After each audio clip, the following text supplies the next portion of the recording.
আপনারা সবাই কেমন আছেন? আমি খুব ভালো আছি। আমি চলে এসেছি মিষ্টির রান্নাঘরে নতুন একটা রেসিপি নিয়ে। 25শে ডিসেম্বর তো চলেই এসছে, তার জন্য তো কেক বাড়িতে বানাতেই হবে, তাই আপনাদের সঙ্গেও শেয়ার করব আজকে কেক বানানো। আমি আজকে ডিম ছাড়া ফ্রুট কেক বানাবো। তার জন্য আমি নিয়েছি এখানে মোরব্বা, আমি কেটে নিয়েছি ছোট ছোট করে। এখানে টুটি ফুটি নিয়েছি, কাজু বাদাম নিয়েছি আর চিনে বাদাম নিয়েছি। আর এখানে বেকিং সোডা, বেকিং পাউডার আর চিনি আমি গুঁড়ো করে নিয়েছি। আমি ময়দা নিয়েছি 200 মতন, আর দুধ নিয়েছি। দুধটা হচ্ছে গরম করে আমি ঠান্ডা করে নিয়েছি, কেন কেকের জন্য কোনো গরম জিনিস আমি ইউজ করব না। আর এখানে আমি আরেকটা কথা বলি, এখানে আমি ক্যারানা মিল্ক বানিয়ে নিয়েছি, যেটা কেকে কালার আসতে সাহায্য করবে। তোমাদের আগের ভিডিওতে আমি এটা বানানো দেখিয়েছি। তোমরা যদি দেখতে চাও আমার আগের কেক বানানোর ভিডিওটা দেখতে পারো, তাহলে দেখতে পাবে কিভাবে আমি এটা বানিয়েছি। তো চলো কেকটা আমি বানাই। আমি একটা ওভেল বাটি নিয়েছি প্রথমে। তাহলে এগুলো আমি একটু সরিয়ে দিই। এখন আমি একটা বাটি নিয়েছি, বাটিতে আমি প্রথমে চিনিটা গুঁড়ো করে নিয়েছি, তোমরা চাইলে গোটাও দিতে পারো। আর এই ময়দাটা আমার চেলে রাখা আছে। এবার চিনি গুঁড়োটার মধ্যে আমি সামান্য তেল দিয়ে দেবো। সামান্য তেল দিয়ে আমি ভালো করে নাড়বো। এর মধ্যে আমি ময়দা দিয়ে দেবো। এবার আমি অল্প অল্প ময়দা দিয়েছি, প্রথমে অল্প ময়দা দেবো, দিয়ে এটার সঙ্গে ভালো করে মিক্সড করে নেব। এবার আমি এর মধ্যে দুধ অ্যাড করব আস্তে আস্তে করে, এরমভাবে। প্রথমে অল্প দুধ আমি রেখে দিলাম, আগে এটা ভালো করে গুলবো, তারপর আবার আমি ময়দা দিয়ে আবার দুধ দেব। তো কেক যখন তোমরা বানাবে, যখন এটার পেস্টটাকে তোমরা গুলবে, সবসময় একদিকেই ঘোরাবে, একবার এদিকে একবার ওদিকে করে ঘোরাবে না, তাহলে কেক স্পঞ্জি হয় না। আমি আর দুধ ময়দা, আমি একটু জল ইউজ করিনি, পুরো দুধ দিয়েছি, কারণ আমার এখনও এতটা দুধ রয়ে গেছে। আমি এবার ক্যারামেল মিল্কটা ইউজ করবো, অল্প করে দেবো প্রথমে, দিয়ে আমি ভালো করে নাড়বো। বেকিং পাউডার, বেকিং সোডা সব কিন্তু পরে দেবে, একদম যখন পুরো পেস্টটা বানানো হয়ে যাবে তখন দিতে হবে, কেন বেকিং পাউডার বেকিং সোডা দেওয়ার পর এই পেস্টটাকে বেশিক্ষণ রাখা যাবে না, তখনই স্টিমে দিতে হবে। ক্যারামেল মিল্কটা আমি সবই দিয়ে দিয়েছি, আর দুধটা আমার অল্প রেখে বেঁচে গেছে, ওটা আমার লাগবে না, কারণ আমার পেস্টটা গোলা হয়ে গেছে। এবার আমি এখানে দিয়ে দেবো বেকিং পাউডার আর বেকিং সোডা। আমি এখানে 1 চামচ বেকিং পাউডার দিলাম, তার উপরে আমি দিয়ে দেবো বেকিং সোডা। বেকিং সোডা আমি 1/2 চামচ দিলাম, দিয়ে এবার পেস্টটাকে আবারও আমাকে ভালো করে নাড়তে হবে। এই দেখো বন্ধুরা, পেস্টটা কেমন হয়েছে, পুরো এরকমও হবে, একদম গাঢ়ও না একদম পাতলাও না, তোমরা বুঝতে পারছো দেখে যে কেমন হয়েছে। এই দেখো, দেখেছো এরকম হবে। এবার আমার এটা হয়ে গেছে। এবার এর মধ্যে আমি সব ড্রাই ফ্রুটসগুলো দিয়ে দেবো। এর মধ্যে মোরব্বা দিলাম, টুটি ফুটি দেবো অল্প অল্প, আমি রাখবো লাস্টে ওপর দিয়ে দেওয়ার জন্য, দারুণ দেখতে লাগবে। আর কাজু বাদামটাও আমি ওপর দিয়ে দেবো, আর চিনে বাদামটা আমি হাতের মধ্যে এরকম করে আমি কেকের মধ্যে দিয়ে দেবো। মুখে বাদাম পড়লে দারুণ খেতে লাগে কেকে। দিয়ে আমি এটাকে ভালো করে নাড়ব। আমি এই সিলভারের বাটিটাতে কেক বানাবো, তার জন্য আমি বাটিটাতে মধ্যে তেল দিয়ে দিলাম। একটু বেশি করে তেল দিতে হবে। তোমরা চাইলে বাটার পেপারও ইউজ করতে পারো, আমি বাটার পেপার ইউজ করি না, আমি বাটিতে তেল দিয়ে করি, খুব সুন্দর হয়। আমি এরকম ব্রাশে করে তেলটা ভালো করে মাখিয়ে নেব।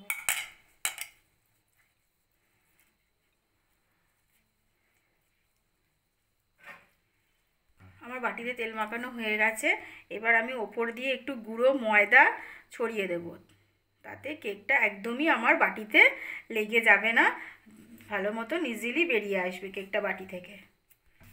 এবার আমি কেকের ব্যাটারটা আস্তে আস্তে বাটিটার মধ্যে ঢেলে ফেলবো।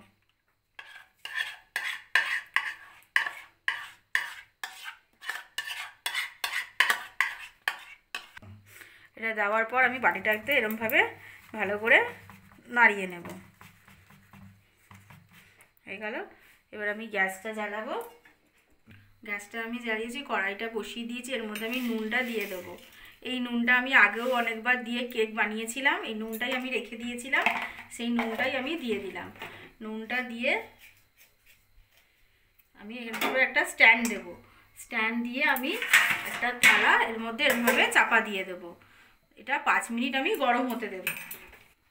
বন্ধুরা, তোমরা যে বাটিটাতে কেক বানাবে পুরো যেন কেকের পেস্টটা যেন ভর্তি হয়, কিছুটা ফুলবে তো কেকটা, তার জন্য কিছুটা তোমাদের জায়গা দিতে হবে, তার জন্য একটু বড় জায়গাতে তোমরা করবে।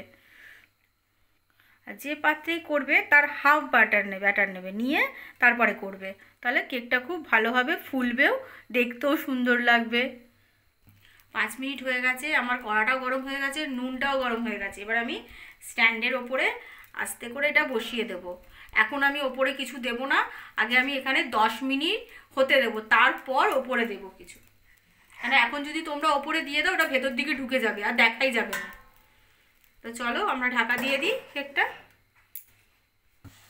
বন্ধুরা দেখি 15 মিনিট হয়ে গেছে, এবার আমি ঢাকনাটা আস্তে করে খুলবো। খুব গরম, আস্তে করে খুলবো। এই দেখো কেকটা আমার কতটা ফুলে উঠেছে, দেখেছো? এবার আমি ওপর থেকে ড্রাই ফ্রুটসগুলো দিয়ে দেবো। আমি তো দিয়েছিলাম পেস্টে, এবার ওপর থেকে দিলে কি হবে, একটু দেখতেও সুন্দর লাগে। ওপর থেকে আমি অল্প ড্রাই ফ্রুটস দিয়ে দেবো।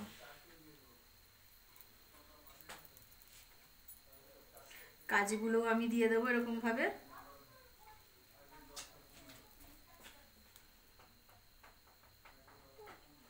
কেকটা আমার আরও ফুলবে। মিনিমাম কেক করতে তোমার স্টিমে মিনিমাম 50 মিনিট টাইম লাগে কেক করতে।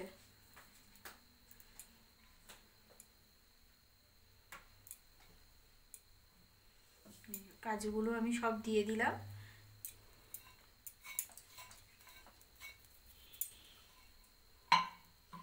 এবার আমি আবার এটাকে 20 মিনিটের জন্য রেখে দিলাম। চলো এবার 20 মিনিট পরে আমি ফিরে আসছি, এসে তোমাদের দেখাচ্ছি কেকটা কেমন তৈরি হয়েছে।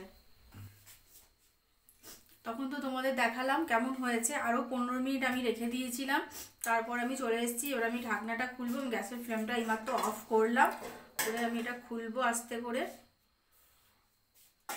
দেখো আমার কেকটা এরকম হয়েছে। এবার আমি একটু টুথপিক দিয়ে তোমাদের দেখিয়ে দেবো যে কেমন হয়েছে। এই দেখো টুথপিকের গায়ে কিন্তু একটুও কিছু লাগছে না, তার মানে আমার এটা পুরোপুরি তৈরি হয়ে গেছে। এবার এটা আমি স্টিম থেকে নামাবো। বন্ধুরা আমি স্টিম থেকে কেকটাকে নামিয়ে নিয়েছি। আমি কেকটাকে এবার 10 মিনিট ঠান্ডা করব, ঠান্ডা করে তারপরে কেকটাকে আমি খুলবো। কিন্তু গরম কেক কখনই তোমরা খুলতে যাবে না, তাহলে কেকটা কী হবে, ফেটে যাবে। ঠিক আছে, 10 মিনিট পর আমি আসছি। 10 মিনিট হয়ে গেছে। এবার প্রথমে আমি ছুরি দিয়ে আস্তে আস্তে করে কেকটাকে এই ধারগুলো খুলে ফেলবো। দেখো কত সুন্দর উঠে আসছে নিজে থেকে, কারণ আমি তেল আর ময়দা যেহেতু ছড়িয়ে দিয়েছিলাম ওই জন্য কেকটা আমার লাগেনি। এই দেখো কত সুন্দর পুরো খুলে যাচ্ছে। এবার আমি একটা প্লেটের মধ্যে এটাকে নেব। দেখো কেকটাকে আমি উল্টে নিয়েছি প্রথমে। এই যে মোরব্বাগুলো যেহেতু ছিল, মোরব্বাগুলোর জন্য এখানটা এরকম হয়েছে, কিন্তু কত সুন্দর ছেড়ে গেছে দেখো, একটুও আমার বাটিতে লাগেনি। এবার আমি কেকটাকে সোজা করব। দেখো কেকটা কত স্পঞ্জি হয়েছে, কত নরম তুলতুল করছে। এবার আমি তোমাদেরকে সোজা করে দেখাবো। এই দেখো কেকটা কত সুন্দর হয়েছে, দেখতেই পাচ্ছ তোমরা কত নরম হয়েছে। এই দেখো পুরো তলতল করছে একদম স্পঞ্জি কেক। তোমরাও বাড়িতে বানাবে, বানিয়ে দেখবে, খুব সুন্দর হয়, বেশি কিছু উপকরণও লাগে না। কেমন হলো জানাবে আমার ভিডিওটা, তোমরা শেয়ার করবে, লাইক করবে, কমেন্ট করবে। তো চলো তোমাদেরকে আমি কেটে দেখাই।